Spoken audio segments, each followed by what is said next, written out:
glass shattered against the marble floor, before Damien Cross even sat down. Every head in the private dining room turned. A young waitress froze mid-step, her tray tilted. 3 more glasses sliding toward the edge. She caught them just in time, but the damage was done. Water pooled across the floor, and her cheeks burned red under the golden light of the chandelier above. Serafina Vale, sitting stiff and elegant in a deep blue gown, barely glanced at the mess. She was more interested in the man walking toward their table, the man the entire restaurant had gone quiet for the moment he entered. Damien Cross did not look at the broken glass.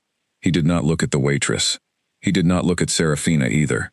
His eyes were fixed somewhere past all of them, somewhere distant, as though the dinner in front of him was a task to survive, rather than an evening to enjoy. He pulled out his chair and sat down without a word. "You're late," Serafina said, keeping her tone light, testing the water. "I know," Damien replied, his voice flat, final, offering nothing more. She had heard the stories about him. Everyone had. Alpha King Damien Cross, ruler of the Northern Territories, a man whose name alone could silence a room full of warriors. Cold, unshakable, unreadable. She had expected some of that. She had not expected to feel invisible sitting 3 feet away from him. The restaurant, Le Méridien, was the finest in the city, chosen specifically for tonight because it needed to feel important. This was not a date born from affection. It was born from politics, from pressure, from 2 powerful families who believed a union between their heirs could end years of tension between neighboring packs. Serafina's father, Alpha Julian Vale, had all but demanded she attend tonight looking her best and behaving her most charming. Damien's counsel had said the same to him, though in blunter terms. Neither of them had wanted to be here. Only one of them was showing it. "I ordered the wine already," Serafina said, lifting her glass slightly. "A red blend from the valley. I hope that's all right." Damien nodded once. He did not touch his glass. She tried again. "My father tells me your territory has had a good harvest season." "That must be a relief, after last year." "It was fine," he said. Fine. 2 words in a row now, each shorter than the last. Serafina felt her patience thinning, though she kept her expression pleasant, practiced. The same polished smile she had worn to 100 dinners just like this one. She was not used to being ignored. Men usually fell over themselves trying to hold her attention. She was beautiful, sharp-witted, the daughter of one of the most respected alphas in the region. She was, by every account, exactly the kind of woman a king should want beside him. Yet Damien Cross sat there, as if he would rather be anywhere else on earth. The young waitress reappeared, this time approaching more carefully, still shaken from her earlier mistake. Her name tag read Elena. She kept her eyes low, clearly hoping to avoid another accident, another reason for someone important to notice her. "Good evening," she said quietly, setting down a small basket of bread. Her hands trembled just slightly. "I'm very sorry about earlier. Can I start you both with something to drink, or are you ready to order?" Serafina opened her mouth to answer first, as she always did, expecting Damien to simply nod along to whatever she chose. But Damien spoke before she could. "Take your time," he said. "There's no rush." His voice had changed. It was still calm, still low, but something in it had softened, like a held breath finally released. He looked up at Elena properly for the first time, his sharp gray eyes meeting her nervous brown ones, and for a single moment, the corner of his mouth lifted. It was small, it was brief. But it was real. Serafina blinked, certain she had imagined it. She had not. Elena, caught off guard by the sudden kindness from a man whose reputation preceded him into every room he entered, gave a small, grateful smile back. "Thank you," she said softly. "I'll bring some water first and give you a few minutes with the menu." She hurried off, tray held carefully this time, cheeks still a little pink, though now perhaps for a different reason. Damien watched her go for exactly 2 seconds longer than necessary. Then his expression closed again, like a door shutting, and he turned back to the table, back to being the wall of ice Serafina had been staring at all evening.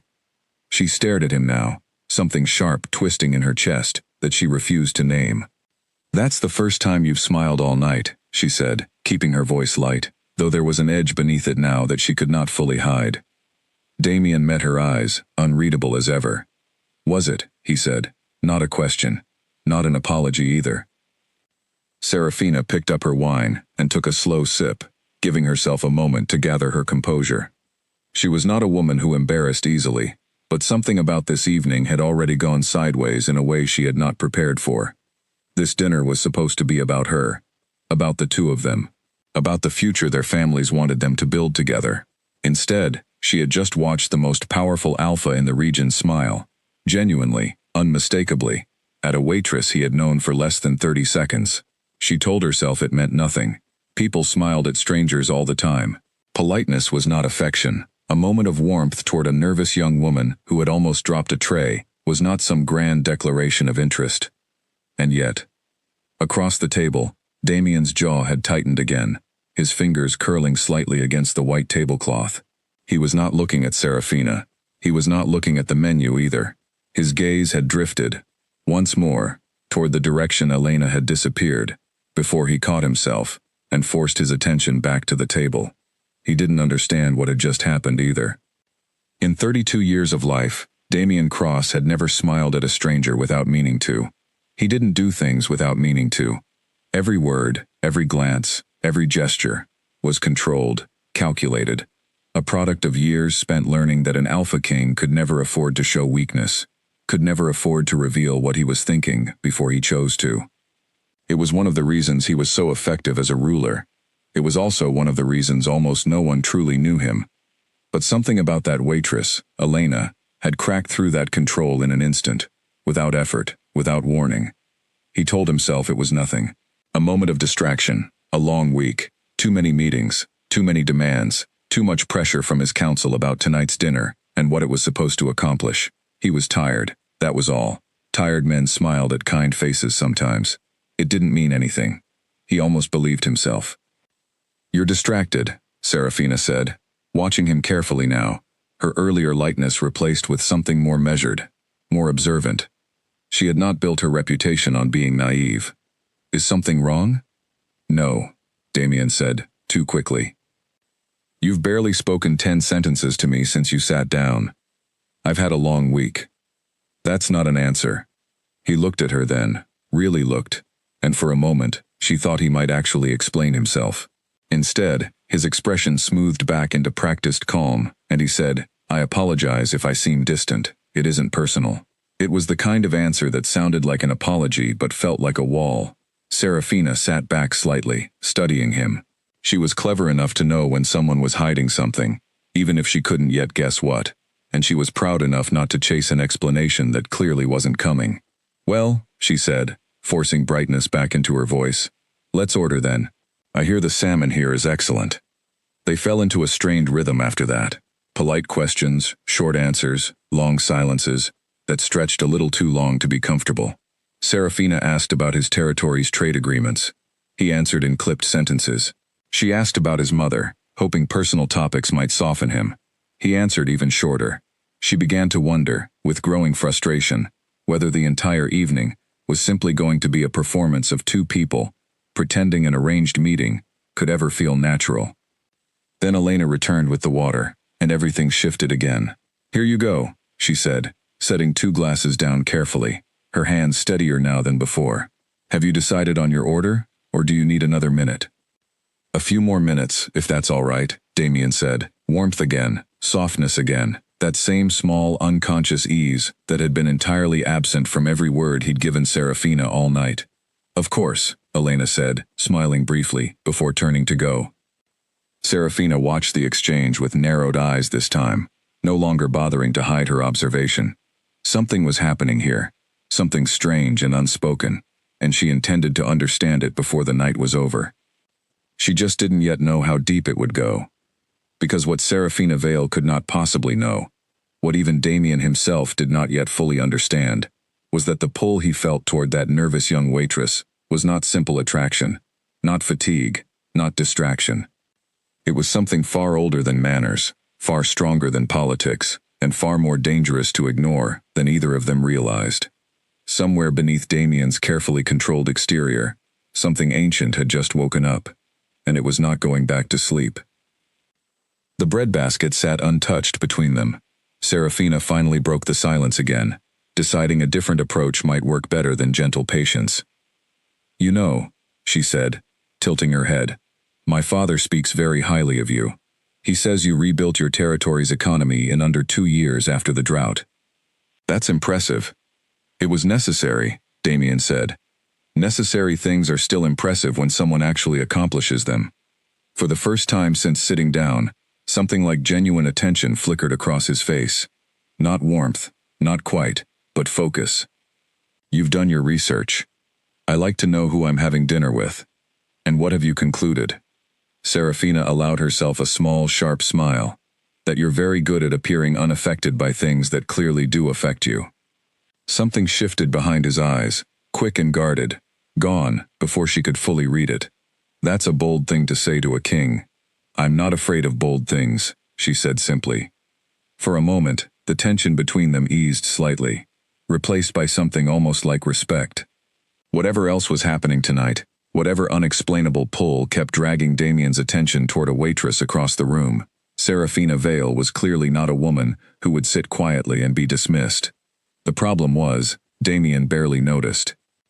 Because at that exact moment, across the dining room, Elena had knelt down beside another table to help an older guest who had dropped his napkin, laughing softly at something he'd said, and the sound of it, light, easy, unforced, reached Damien's ears like something pulling at a thread deep inside his chest. He didn't understand it. He didn't want to understand it. But he could not look away. And somewhere in the back of his mind, beneath years of discipline and control, a single instinct rose up, quiet but absolute. Find her. Know her. Do not let her walk away tonight without knowing her name properly, without knowing more than just the word printed on a small gold tag pinned to her uniform. Damien Cross had never in his life felt anything so immediate, so undeniable, so utterly outside his own command. And the night had only just begun. The main course arrived, but Damien barely touched it. Serafina noticed everything now. She noticed how his eyes tracked movement near the kitchen doors. She noticed how his shoulders, usually rigid with royal composure, loosened whenever Elena's voice carried faintly across the room. She noticed, most of all, how he had not truly looked at her, not once, since the appetizers had been cleared away. "You haven't eaten much," she said, setting down her fork. "I'm not very hungry," Damien replied. "You ordered the most expensive dish on the menu." "I ordered what my advisors suggested would look appropriate for tonight's occasion." Serafina almost laughed at the honesty of it, bitter as it was. At least he wasn't pretending this dinner was anything more than an obligation. That, in a strange way, she could respect. What she could not understand was the waitress. Elena returned once more, this time to refill their water glasses. She moved efficiently, professionally, clearly trying to prove to herself and to her manager that the earlier mistake with the tray had been a fluke. She kept her eyes on her work, not on the table, not on the king seated at it. But Damien watched her the entire time. "Is everything to your liking?" Elena asked, glancing briefly between them. "It's very good," Damien said. "Thank you." Simple words, ordinary words. But his voice carried a gentleness that made Serafina's jaw tighten. She had asked him nearly the same question 20 minutes earlier, in different phrasing, hoping for some sign of engagement. He had answered her with a single syllable. "Glad to hear it," Elena said, offering a small, polite smile before turning to leave again. The moment she was gone, the warmth drained from Damien's face like a tide pulling back from the shore. He straightened in his chair, cleared his throat, and reached for his glass of water, as though trying to physically wash away whatever had just passed through him. Serafina leaned back, studying him with new eyes. "You don't do that for me," she said quietly. "Not once tonight." Damien's gaze flicked to hers, sharp and immediate. "Do what?" "Smile, soften, speak like an actual person instead of a king reciting a script." Her voice wasn't accusing, not exactly. It was something closer to curiosity, wrapped around old wounded pride. "I've sat across from powerful men before, Damien. I know what practiced charm looks like, and I know what indifference looks like. What I saw just now was neither." He said nothing. "So what was it?" The silence stretched long enough that she thought he might refuse to answer entirely. Then, quietly, almost as if speaking more to himself than to her, he said, "I don't know." It was the most honest thing he'd said all evening.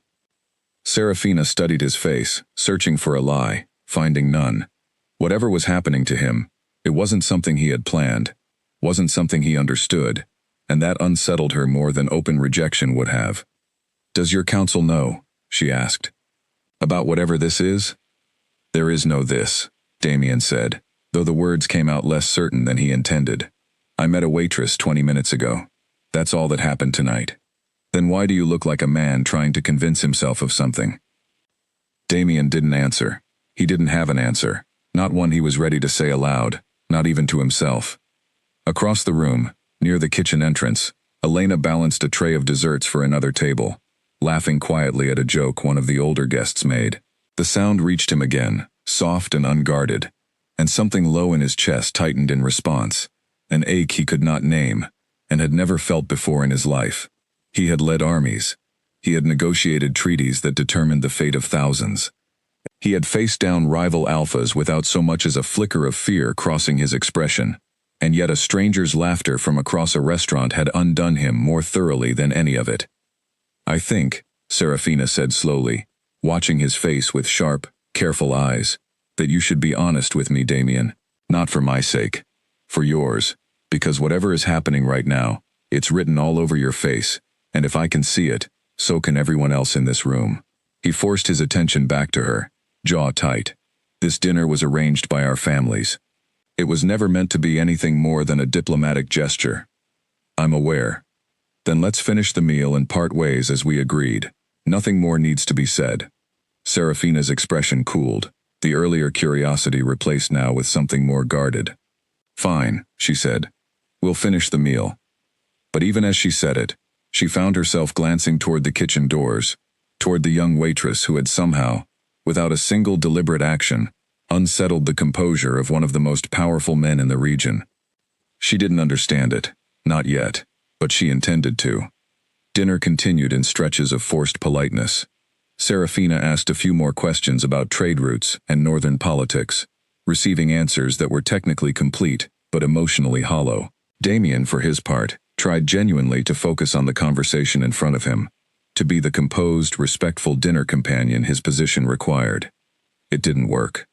Every few minutes, his attention drifted, pulled by some invisible thread toward the far side of the room, toward a woman he had exchanged perhaps 40 words with in total. He told himself repeatedly that it meant nothing, that exhaustion and stress were playing tricks on his focus, that a king did not lose control of himself over a stranger's smile. But some quiet, ancient part of him, a part he had spent his whole life training into silence, refused to be convinced. When the dessert menus arrived, Elena was the one who brought them, and for a brief moment, their eyes met directly, no distractions, no interruptions. She held his gaze for half a second longer than professional courtesy required, a flicker of something unreadable crossing her expression before she looked away, cheeks coloring slightly. Damien's chest tightened again. Serafina saw it too, saw the flicker pass between them like static electricity in the air, and this time she said nothing at all. There was nothing left to say. Whatever was happening between her supposed date and the restaurant's waitress was not something words could untangle. Not tonight, and possibly not ever. She simply picked up her dessert menu, scanned it without truly reading it, and waited for the evening to end. Damien, meanwhile, found himself doing something he had not done in years. He was hoping, quietly, foolishly, against every instinct of royal discipline, that Elena would come back to their table one more time before the night was through. Elena had worked at Le Méridien for almost a year, and in that time she had served countless important guests without ever losing her composure. Tonight was supposed to be no different. She had been warned in advance that a king was dining in the private room, along with strict instructions from her manager to be flawless, attentive, and invisible unless needed. She had nearly ruined that within the first 5 minutes, and the memory of the shattered glass still burned in her mind every time she walked past that section of the room. But there was something else nagging at her now, something she couldn't quite explain. Every time she approached that table, her heart began to race, in a way that had nothing to do with nerves about her job. It wasn't fear. It wasn't the kind of nervousness she felt around difficult customers or watchful managers. It was something warmer, stranger, and entirely unfamiliar. She told herself it was simply the pressure of serving someone so powerful. Alpha kings were rare in this part of the city, and the weight of his presence alone was enough to make anyone's pulse quicken. That had to be all it was. And yet, when their eyes had met over the dessert menus, something had passed between them that felt far too personal for a stranger. Elena shook the thought away and focused on her tray, carrying 2 plates of chocolate torte toward a table near the window. She smiled at the guests there, made polite conversation about the dessert, and moved on with practiced efficiency. She had bills to pay, a younger brother relying on her for tuition, and a job she desperately needed to keep. There was no room in her life for distraction, especially not distraction involving a king who was clearly there with another woman. Still, as she passed near the private dining room again, she couldn't help but glance in, just once, just to confirm what she already suspected. Damien was watching the doorway, waiting. Their eyes met again, and this time neither of them looked away immediately. It lasted only a few seconds, but it felt like something had shifted permanently in the air between them, an understanding neither of them had words for yet. Elena forced herself to move on, heart hammering, cheeks warm, confusion swirling through her thoughts. She had customers waiting. She had a job to do. Whatever strange pull she felt toward that table, toward that man, would have to wait until her shift ended, if it needed any attention at all. She told herself, again and again, that it was nothing. But some small, quiet part of her had already begun to doubt that. Back at the table, Serafina watched the silent exchange unfold with growing unease. She was no longer simply irritated by Damien's inattentiveness. She was beginning to understand, with cold clarity, that something far stranger than rudeness was unfolding in front of her. She had heard stories, whispered among older pack members, about a bond that occurred rarely between wolves, a connection so powerful it could not be ignored, resisted, or reasoned away. Fated mates, the old stories called them. Most young wolves dismissed it as folklore, romantic exaggeration passed down through generations. Serafina herself had never put much stock in the idea. But watching Damien Cross, a man famous throughout the region for his icy self-control, unravel completely at the mere presence of a stranger, she found herself reconsidering everything she thought she knew. "Damien," she said quietly, cutting through his distraction. "Look at me." He blinked, refocusing with visible effort. "I'm sorry? Do you feel something? When she's near you, be honest with me." His jaw tightened, and for a long moment he said nothing, clearly debating whether to answer truthfully or retreat behind another practiced deflection. Finally, quietly, he admitted, "I don't know what I feel. I've never felt anything like it before." Serafina exhaled slowly, some of her earlier frustration melting into something closer to sympathy, though pride still stung beneath it. "I think I know what it might be," she said. "But you're not going to like hearing it from me. Say it anyway. I think she might be your fated mate." The words hung in the air between them, heavier than anything either of them had said all evening. Damien's expression didn't shift immediately, but something behind his eyes flickered, some deep recognition surfacing despite every attempt to suppress it. "That's not possible," he said, though his voice lacked conviction. "Isn't it?" Serafina asked. "You've barely spoken 100 words to her, and yet you can't stop watching the door she walks through. You smiled at her, the way I've never once seen you smile at anyone, in the 3 years I've known of you by reputation. Tell me, Damien, what other explanation fits?" He had no answer. Not one he was willing to give voice to, at least. Serafina sat back, arms crossed loosely, studying the man across from her with something between pity and dry amusement. "This dinner was supposed to secure an alliance between our territories," she said. "Instead, I think it's about to reveal something neither of our families anticipated." "Nothing has been revealed," Damien said firmly. "This is speculation." "Then prove me wrong," Serafina said. "Finish this dinner. Walk out that door tonight, and never think about her again. If you can do that, truly do that, I'll believe you." Damien said nothing. Because somewhere deep inside him, in the part of himself that had never lied even when silence would have been easier, he already knew he couldn't make that promise. The dessert course passed in near silence. Serafina's earlier words sat between them like a stone dropped into still water, ripples spreading outward, refusing to settle. Damien ate mechanically, tasting nothing, his mind circling the same impossible thought over and over. Fated mate. He had heard the term his entire life. spoken with reverence by the pack elders, dismissed with skepticism by his own father, who had married for strategy rather than fate, and never once regretted it, or so he claimed. Damien had grown up believing the concept was little more than a comforting story, a way for wolves to explain sudden, inconvenient attraction without admitting to simple desire. But he could not explain what had happened to him tonight through desire alone. Desire did not make a king's hands tremble slightly around his water glass.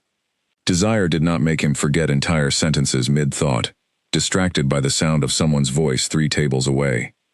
Desire did not feel like this quiet, persistent, unshakable pull, as though some invisible thread connected his chest to hers, and had been slowly, steadily tightening since the moment their eyes first met.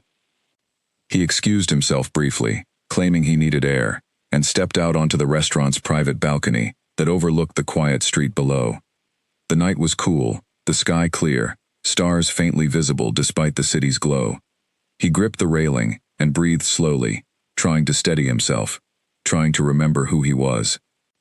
Alpha King Damien Cross did not lose control.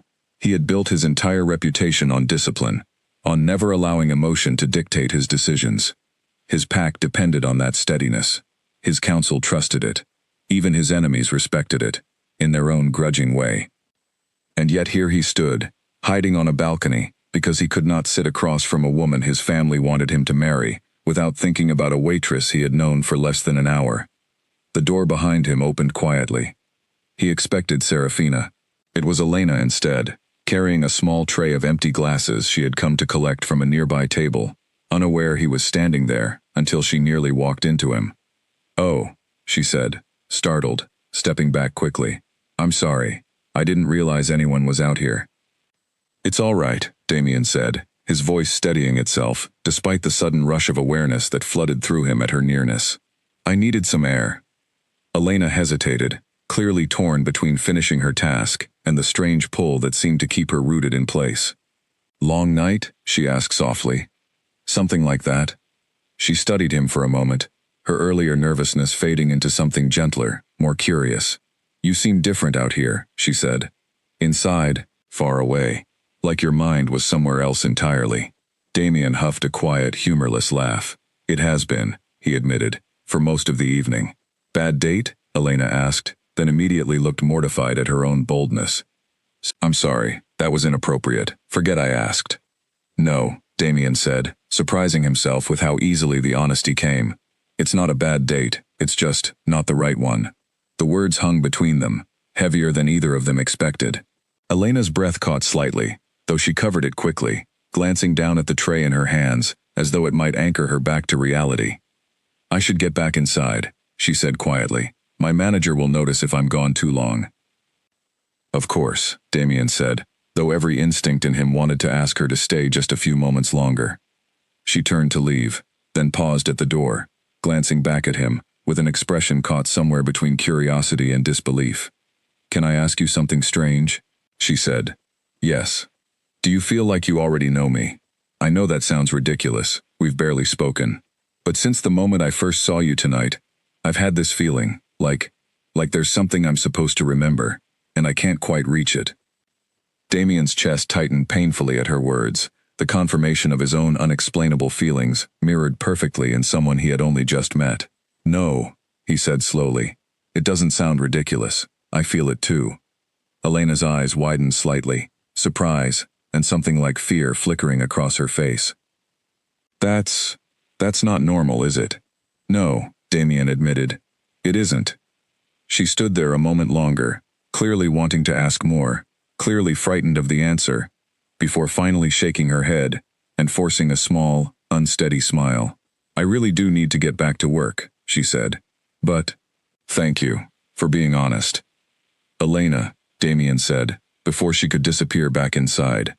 She turned, surprised he remembered her name so easily. "Will you be working here tomorrow night?" he asked. Her cheeks flushed, but she nodded slowly. "Yes, why?" "No reason," Damien said, though his heart was pounding harder than it had all evening. "I was just wondering." She held his gaze a moment longer, something unspoken passing between them, before finally slipping back through the door and disappearing into the warm light of the restaurant. Damien remained on the balcony a while longer, staring out at the quiet street, trying to make sense of a feeling that defied every rule he had built his life around. Whatever this was, whatever strange, undeniable pull had settled itself into his chest tonight, he knew one thing, with absolute certainty now. It was not going away, and for the first time in longer than he could remember, Damien Cross was not entirely sure he wanted it to. When Damien returned to the table, Serafina noticed the change immediately. His shoulders were looser, his expression softer, though he tried to mask it behind the same practiced calm he had worn all evening. She said nothing at first, simply watching him settle back into his seat, watching the way his eyes drifted once more toward the kitchen doors before he caught himself. "You were gone a while," she said finally. "I needed air. Did you find it, or did you find something else out there?" Damien met her gaze, unable to fully hide the truth from a woman sharp enough to have guessed most of it already. "We spoke briefly," he admitted. And I think you were right," he said quietly, "about what you suspected." Serafina let out a slow breath, some mixture of vindication and quiet disappointment settling over her features. She had known, of course, from the moment she witnessed that first small smile, but hearing it confirmed aloud still stung in a way she hadn't fully prepared for. "So what happens now?" she asked. "I don't know," Damien admitted. "This wasn't supposed to happen tonight. It wasn't supposed to happen at all." "Fate rarely consults anyone's schedule," Serafina said dryly, though there was no real bitterness in her voice, only tired acceptance. "My father is going to be furious. He's spent months arranging this dinner, hoping it might lead to a formal alliance between our territories." "I know. And my own father won't be much better," she added, almost to herself, "though I suspect he'll recover faster than yours will." Damien studied her carefully, surprised by her composure. "You're taking this better than I expected." "I'm not thrilled," Serafina said honestly, "but I'd rather know the truth now than spend years married to a man whose heart belongs somewhere else entirely. That would be its own kind of misery, and I've seen enough of those marriages among our families to know I don't want one." Her honesty settled something uneasy in Damien's chest, a quiet respect forming for a woman he had spent the whole evening failing to truly see. "For what it's worth," he said, "none of this was about you specifically. You've been nothing but graceful tonight, despite how poorly I've treated this dinner." "I know," Serafina said simply. "That's precisely why I'm not angrier than I am." They sat in a strange, almost companionable silence for a moment, the earlier tension between them replaced by something more honest, more resigned. Whatever this dinner had been meant to accomplish, it had clearly failed in its original purpose. But something else, something neither of them had expected, had taken its place instead. "What will you do?" Serafina asked eventually. "I don't know that either," Damien admitted. "I know almost nothing about her. Her name, that she works here, that she felt the same pull I did, standing on that balcony." He paused, staring down at his half-finished dessert. "It isn't enough to build anything on. And my council will never approve of a king choosing a waitress over a proper alliance." "Since when have you cared what your council approves of?" Serafina asked, a faint, knowing smile touching her lips. Damien looked up, surprised by the question. "You didn't get the reputation you have by following every rule set in front of you," she continued.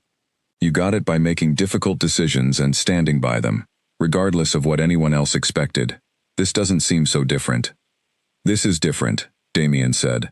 "This isn't a trade negotiation or a border dispute. This is my entire future." "Exactly," Serafina said, "which is precisely why you should be the one deciding it. Not your council, not our fathers, you."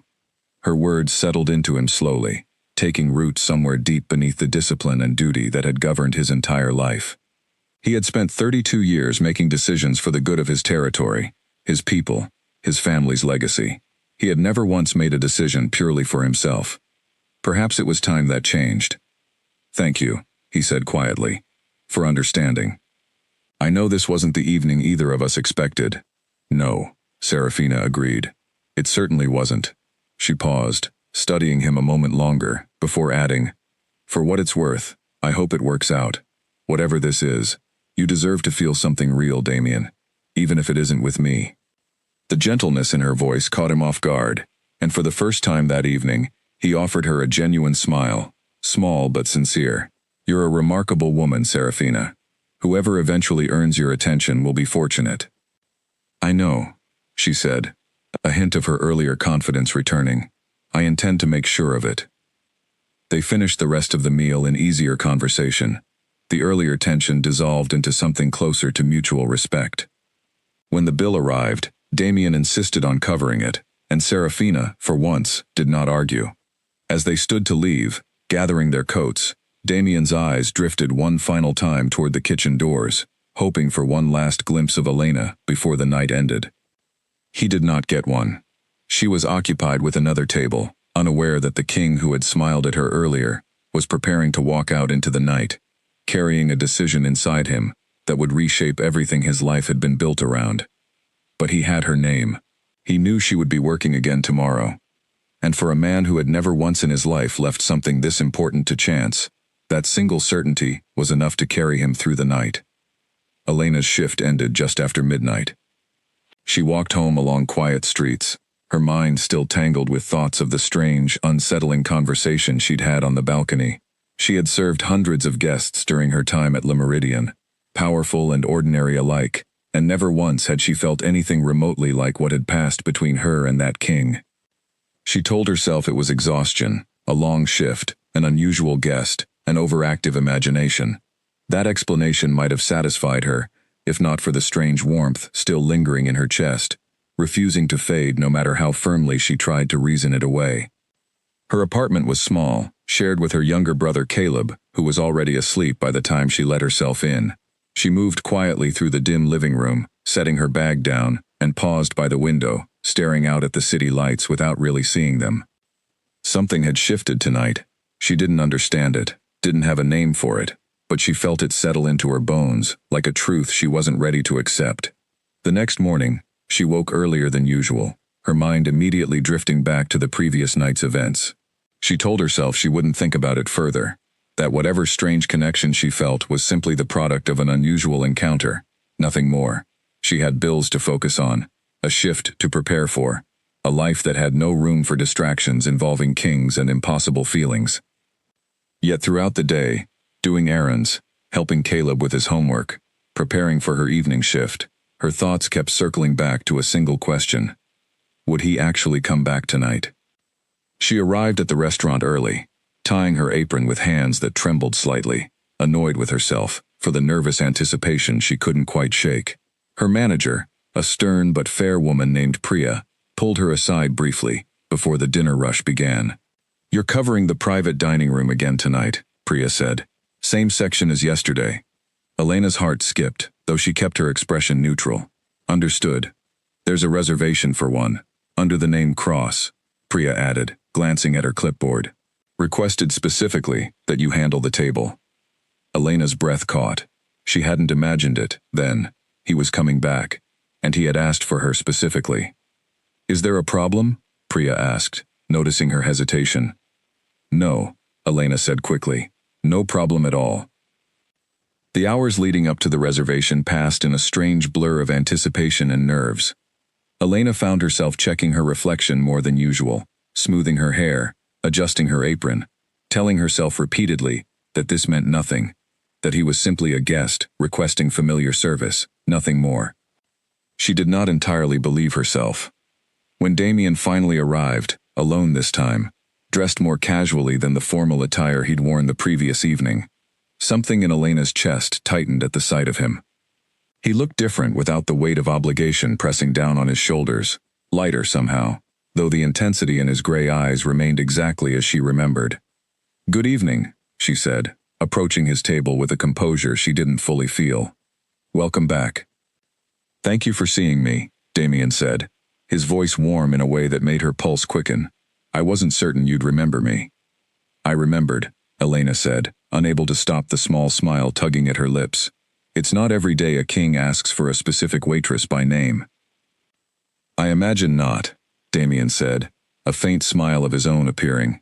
"May I be honest with you about something?" Elena's heart pounded harder. "Of course. I came back tonight because I couldn't stop thinking about our conversation on the balcony," he said. "About what you said, about feeling like you already knew me somehow. I've been trying to make sense of it all day, and I haven't managed to explain it away."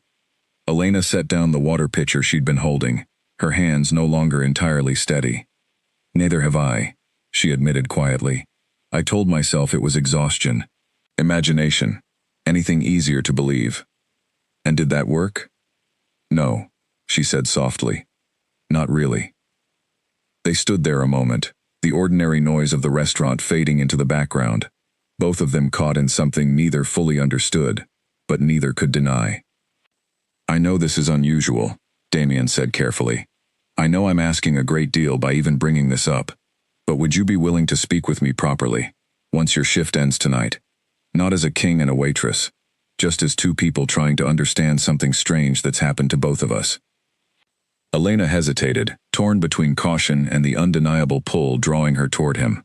Every practical part of her mind warned that this was reckless, that men in his position rarely meant anything lasting by such requests, that she had a job to protect and a brother depending on her stability. But something quieter, older, and far more certain than practicality whispered that this moment mattered, that walking away from it would mean losing something she might never find again. All right, she said finally. After my shift, I'll meet you. Damien's shoulders eased with visible relief, gratitude softening his sharp features. Thank you, he said. I promise. I only want to understand. So do I, Elena admitted, before forcing herself back into her professional composure and moving on to check her other tables, her mind racing the entire time with anticipation for what the end of her shift might bring. Neither of them yet realized how much that single conversation would change everything. The remainder of Elena's shift crawled by. She moved through her tables with practiced efficiency, taking orders, delivering plates, refilling glasses, all while her mind remained fixed on the conversation waiting for her once the last guest left. She caught herself glancing toward the private dining room more than once, finding Damien's eyes already on her each time, patient and steady despite the anticipation she could sense simmering beneath his calm exterior. When her shift finally ended, she untied her apron with fingers that trembled slightly, and told Priya she was heading out. She stepped through the back entrance into the cool night air, where Damien stood waiting near a quiet side street, away from the restaurant's main entrance and any curious eyes. Thank you for waiting, she said, pulling her jacket tighter against the evening chill. I wasn't going anywhere, Damien replied simply. They walked together toward a small park a few blocks from the restaurant, settling onto a bench beneath a street lamp, the city's noise fading into a distant hum around them. For a moment, neither spoke, both uncertain how to begin unraveling something neither fully understood. I should probably explain some things, Damien said finally. Things that might sound strange, but I think you deserve to understand why I've been feeling the way I have since I met you. Elena nodded, turning slightly to face him. Please. Among my people, Damien began carefully, there's an old belief, one many consider outdated superstition. It's the idea that certain bonds form between two people, so completely, so undeniably, that no distance or circumstance can prevent them from finding each other. We call it a fated connection. I always believed it was mostly folklore, a story told to comfort young wolves nervous about finding love. I never expected to experience anything like it myself. Elena listened intently, her earlier nervousness settling into quiet focus. And you think that's what this is? Between us? I don't know how else to explain it, Damien admitted. I've never felt anything like this before. Not confusion exactly, but recognition. Like some part of me already knew you before we ever spoke. I've felt something similar, Elena said quietly. Since the moment I first saw you last night, I thought I was imagining it, or projecting some kind of nervous excitement onto a stranger. But it hasn't gone away today. If anything, it's grown stronger. Damien turned to face her fully, something vulnerable crossing his usually guarded expression. I need to be honest with you about something else, he said. I'm not simply a wealthy guest who happened to dine at your restaurant. I'm the Alpha King of the Northern Territories. My decisions affect thousands of people, and my personal choices are rarely entirely my own to make. Elena's breath caught slightly, though she'd already suspected as much from the whispered conversations among the restaurant staff the previous night. I gathered as much, she said carefully.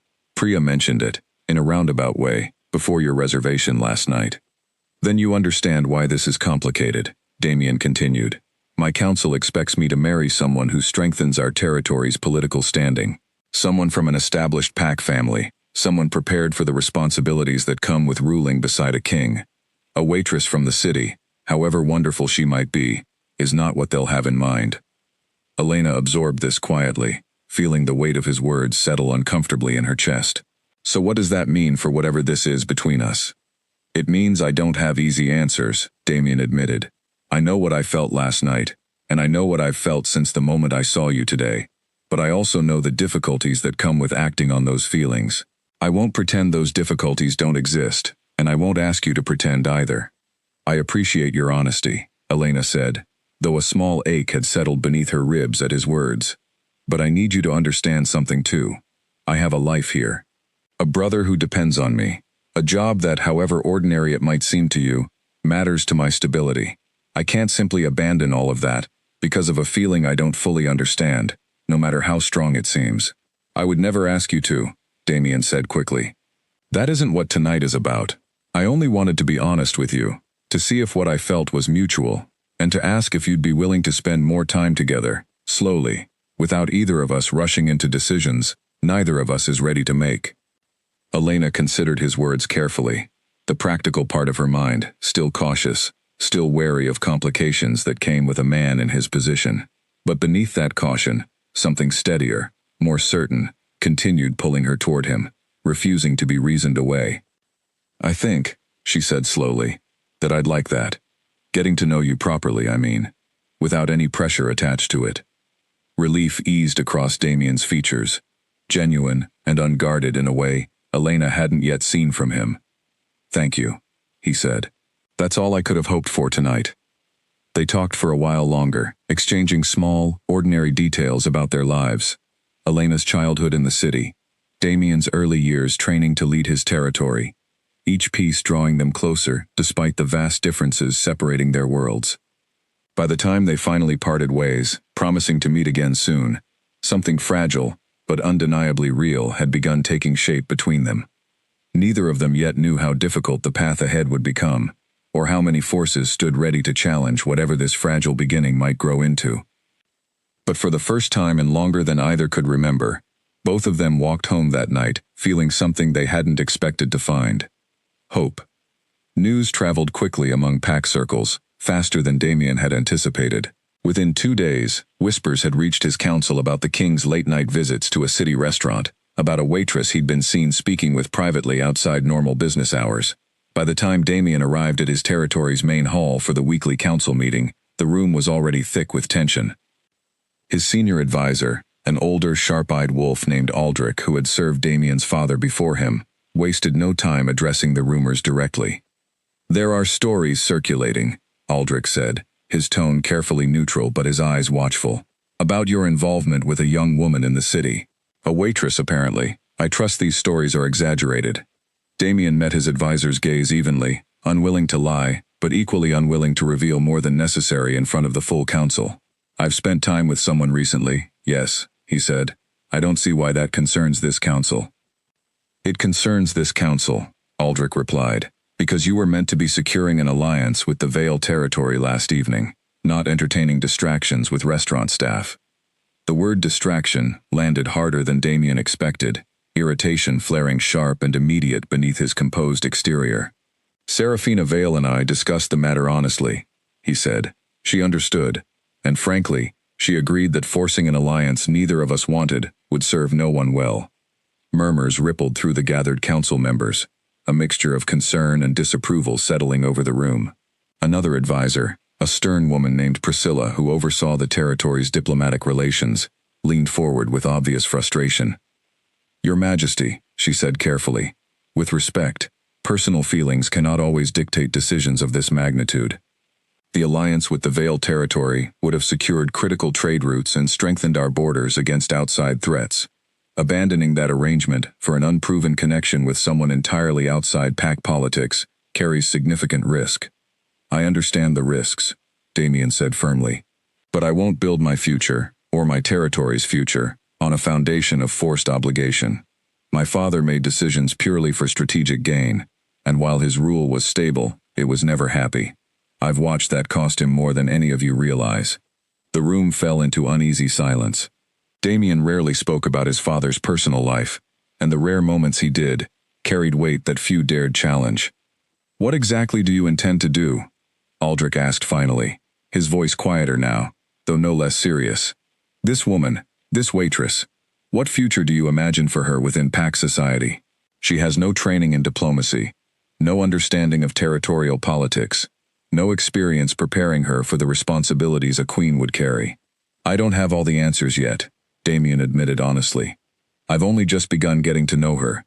But I intend to give this the time and consideration it deserves, without pressure from outside expectations dictating my choices, before I've even had the chance to understand what I'm choosing." "And if this connection proves to be nothing more than infatuation?" Priscilla asked. "What then? We will have damaged a valuable alliance for nothing."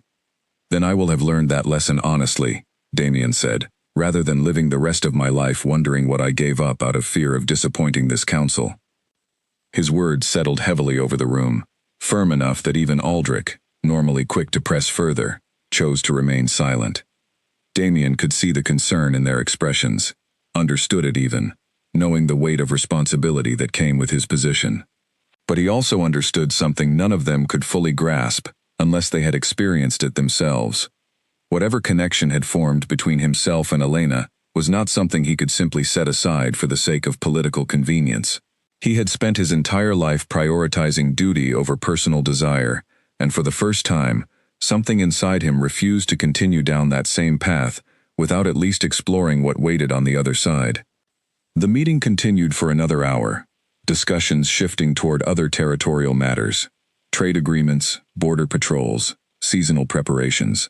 But the tension surrounding Damien's personal choices lingered beneath the surface of every conversation, an unspoken challenge hanging over the room. Later that evening, alone in his private study, Damien found himself staring at a letter his counsel had drafted earlier that day, outlining formal concerns about his recent behavior, and gently suggesting he reconsider his priorities before matters escalated further. He read it twice, then set it aside without responding.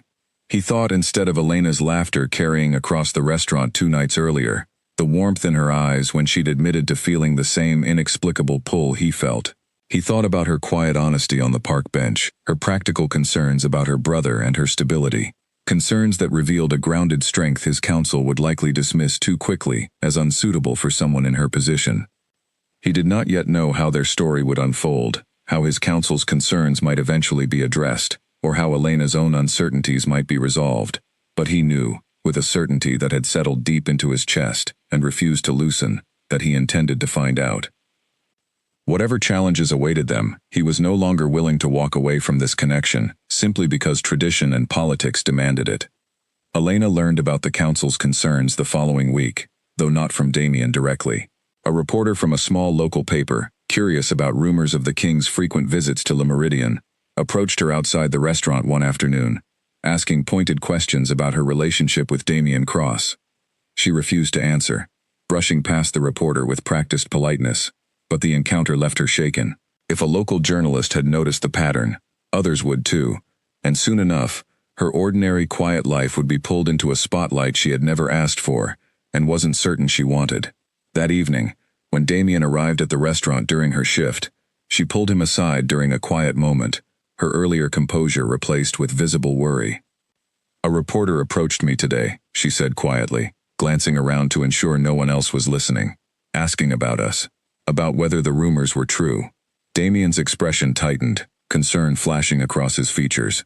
"I'm sorry," he said. "I should have anticipated this would happen sooner rather than later. My position doesn't allow for much privacy, especially once whispers start circulating among my own council."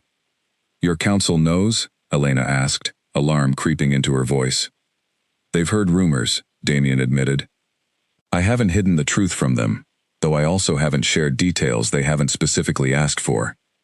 Elena exhaled slowly, running a hand through her hair, the weight of the situation settling more heavily onto her shoulders than she'd anticipated when she'd first agreed to get to know him. "This is bigger than I realized," she said. "I knew you were a king, obviously, but I don't think I fully understood what that meant until today. People are going to talk about me, about us. My brother goes to school with kids whose parents read these papers." "I understand your concerns," Damien said gently, "and I won't pretend this will be easy. My position invites scrutiny, and that scrutiny will extend to anyone close to me, whether I intend for it to or not. Then maybe we're moving too fast, Elena said, though the words clearly cost her something to say. Maybe I need more time to think about what I'm actually willing to take on here. Damien nodded slowly, respecting her hesitation, even as something in his chest tightened uncomfortably at the possibility of losing whatever fragile connection they'd begun building. Take whatever time you need, he said. I won't pressure you into a decision you're not ready to make, but I want you to know, regardless of what you decide, what I feel for you hasn't diminished, and I don't expect it to. Elena studied him carefully, searching his expression for any sign of insincerity, finding none.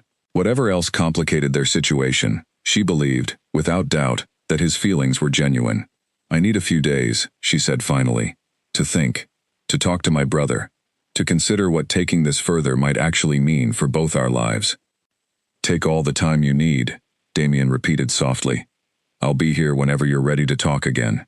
He left that evening without pressing further, and Elena spent the following days wrestling with a decision that felt far heavier than any she'd faced before. She spoke with Caleb, who, surprisingly, encouraged her to follow whatever made her happy, reminding her gently that she'd spent years prioritizing his needs above her own, and deserved the chance to consider her own future for once.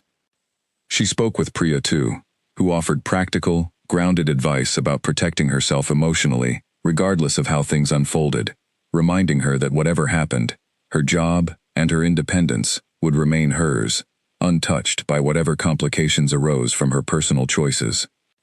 By the end of the week, Elena found herself walking back toward the quiet park, where she and Damien had first spoken honestly. Her decision settled firmly in her chest, despite the uncertainty still surrounding everything ahead of them. Damien was already there when she arrived, standing beneath the same street lamp, his posture tense with anticipation he was clearly trying to hide. I've made a decision, Elena said, without preamble, needing to say the words before her nerves could talk her out of it. I'm listening, Damien said quietly. I want to continue getting to know you, she said, properly. Despite the complications, despite the scrutiny, despite everything neither of us can control, I've spent my whole life being careful, being practical, prioritizing stability over everything else. But I think, for the first time, I want to take a chance on something that actually feels real, even if it's frightening. Relief, and something far deeper, washed visibly over Damien's expression, his shoulders easing in a way Elena hadn't seen from him since their very first conversation. Thank you, he said softly. I promise, I'll do everything within my power to make this easier for you, however possible. I don't expect easy, Elena said, a small, genuine smile finally breaking through her earlier tension. I just expect honest. I think we can manage that much at least. We can, Damien agreed. I promise you that much, completely. They stood together beneath the street lamp a while longer, the city's noise fading into a comfortable quiet around them, both of them aware that the road ahead would carry challenges neither could fully predict. But for the first time since this unexpected connection had begun, both of them felt steady enough to face whatever came next, together. 3 months passed, and the whispers that once threatened to overwhelm Elena's quiet life had gradually softened into something closer to curious acceptance. Damien had been careful, deliberate in how he introduced her to the responsibilities and expectations of pack society, never rushing her, always ensuring she felt supported rather than overwhelmed by the enormous shift her life had undergone. His counsel, though initially resistant, had slowly come around as they watched Elena handle the pressures of her new position, with a grace and steadiness few had expected from someone outside traditional pack politics. Aldrich, in particular, had grown to respect her practical wisdom, often remarking that her grounded perspective offered a valuable balance to the sometimes rigid formality of council discussions. Serafina, too, had remained in occasional contact, her earlier disappointment long since replaced by genuine friendship. She had found her own path forward in the months since that fateful dinner, courted now by a neighboring alpha's son, who seemed considerably more attentive than Damien had ever managed to be, and she often joked that she owed Elena a debt of gratitude for freeing her from an arrangement that would have suited neither of them. Tonight, Damien had arranged a quiet dinner at Le Méridien, the same restaurant where everything between them had first begun. Elena arrived to find the private dining room decorated simply but thoughtfully, candles flickering softly across the table, where they'd once sat as strangers navigating an impossible, unexpected connection. "This feels familiar," Elena said, smiling as she took her seat. Memories of that first strange, tension-filled evening rushing back vividly. "I thought it fitting," Damien said, "to bring things back to where they started." They ordered, the conversation flowing easily between them now, comfortable in a way that would have seemed impossible on that first chaotic night. When the same waitress, Priya's newest hire, a nervous young woman named Fiona, approached their table to take drink orders, Elena caught Damien's eye, both of them sharing a quiet, knowing smile at the memory the moment stirred. After dinner, as they lingered over dessert, Damien reached into his jacket and withdrew a small velvet box, setting it gently on the table between them. Elena's breath caught, her eyes widening as she looked between the box and Damien's steady, earnest expression. "I know our path here wasn't traditional," Damien said quietly. "I know it began with confusion, complications, and a connection neither of us fully understood at first.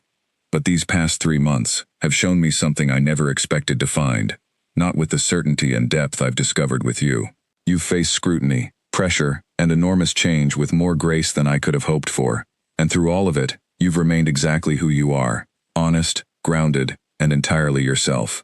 He opened the box, revealing a simple, elegant ring, its design understated, but clearly chosen with care. "Elena," he continued, his voice steady, despite the emotion clearly present beneath it, "I don't want to build the rest of my life around obligation or political convenience. I want to build it around this, around what we've found together, imperfect and unexpected as its beginning was. Will you marry me?" Elena's eyes filled with tears, her hands trembling slightly as she reached across the table to take his. "Yes," she said softly, then more firmly, a genuine radiant smile breaking across her face. "Yes, of course." Damien slipped the ring onto her finger, relief and joy visible in every line of his expression, the careful composure he'd maintained for most of his adult life finally giving way entirely to something unguarded and genuinely happy. Outside the private dining room, unnoticed by either of them, young Fiona peered briefly through the doorway, catching sight of the quiet celebration unfolding at the table. She smiled to herself before returning to her other duties, unaware that she had just witnessed the continuation of a story that had begun in this very room months earlier, when an alpha king had ignored his date all night, but smiled once for the waitress. Word of their engagement spread quickly, though this time, the whispers carried warmth rather than scandal. Pack members who had once questioned Damien's choice found themselves charmed, gradually, by Elena's authenticity, by the obvious devotion between them that no political calculation could have manufactured. Months later, their wedding took place beneath a clear autumn sky, surrounded by both pack members and Elena's small, cherished circle of friends and family, including a proud, grinning Caleb, who had grown considerably more confident in his sister's new world. Serafina attended as well, seated near the front, watching the ceremony with genuine happiness rather than any lingering regret. She caught Elena's eye during the reception and offered a warm, sincere smile. "I told you," she said, raising her glass slightly. "I hoped it would work out."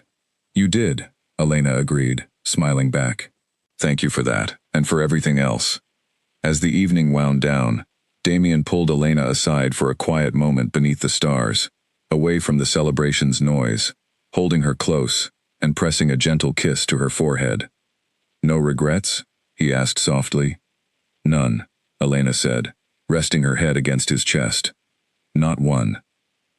And as they stood together beneath that clear night sky, surrounded by everything they had built, despite every obstacle standing in their way, both of them understood, with complete certainty, that whatever unexpected, undeniable force had first drawn them together in that quiet dining room months earlier had led them exactly where they were always meant to be.